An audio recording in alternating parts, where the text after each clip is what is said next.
Bonjour les amis et bienvenue sur cette chaîne. Alors aujourd'hui j'avais envie de vous faire un petit dessin un peu particulier vu qu'il s'agissait en fait de m'exprimer sur une idée qui était toute bête, à savoir les ravages de l'alcool. Et je me suis dit que j'allais faire un petit dessin délirant là-dessus en m'imaginant voir un personnage de Disney dansant sur ma bouteille de bière de 1664. Alors je sais, c'est une idée un peu tordue, mais des fois quand on dessine on a des idées bizarres et j'avais cette idée là, et donc pour cela j'ai pris tout simplement une feuille de dessin Figueras, Canson Figueras, et j'ai commencé à dessiner dessus ma bouteille de bière. Et je vais vous parler un peu des techniques que j'ai utilisées au fur et à mesure de la peinture, enfin en tout cas à la fin. Je vous invite en tout cas en attendant à regarder le timelapse et on se retrouve donc pour les explications à la fin.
Et voilà, on se retrouve donc un peu pour les explications et vous dire un peu les techniques que j'ai utilisées.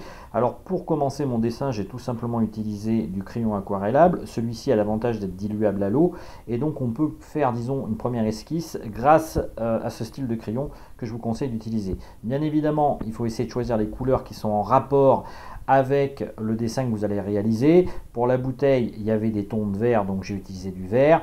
Et puis bien entendu, pour l'étiquette de la bouteille, c'était du bleu cyan plus exactement. Quant au petit personnage, eh bien, ça a été du sienne. Alors bien évidemment, par la suite, j'ai disons, dessiné par-dessus avec de l'acrylique parce que je voulais un peu parfaire mon dessin.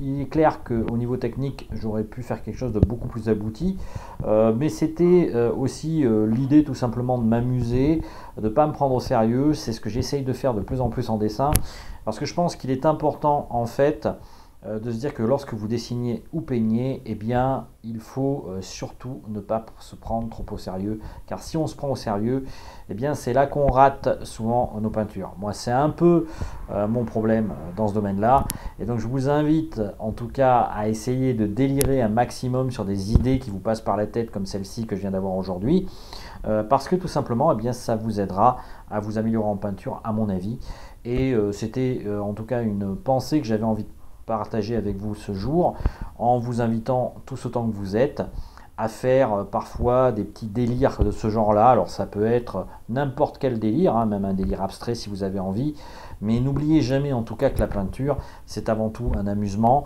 et c'est avant tout pour s'éclater. Et si ça vous fait vibrer, eh ben, faites-le justement dans ce but-là, pas forcément dans le but entre guillemets d'être connu ou entre guillemets de faire gonfler votre ego.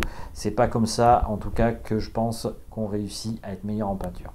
Voilà, alors aujourd'hui je vais vous laisser, je vous dis à bientôt pour une autre vidéo, et puis comme toujours si vous le souhaitez, vous pouvez partager et liker, et puis bien évidemment télécharger mon guide gratuit du peintre débutant que vous retrouverez sur mon site. Il y a aussi plein de vidéos explicatives sur les techniques de peinture que j'ai mis dans le cours gratuit. Je vous invite aussi à les regarder, ça peut vous apporter notamment pour la tente de toile, c'est assez intéressant je trouve. Donc je vous souhaite en tout cas une bonne visite, et puis je vous dis à bientôt. Ciao!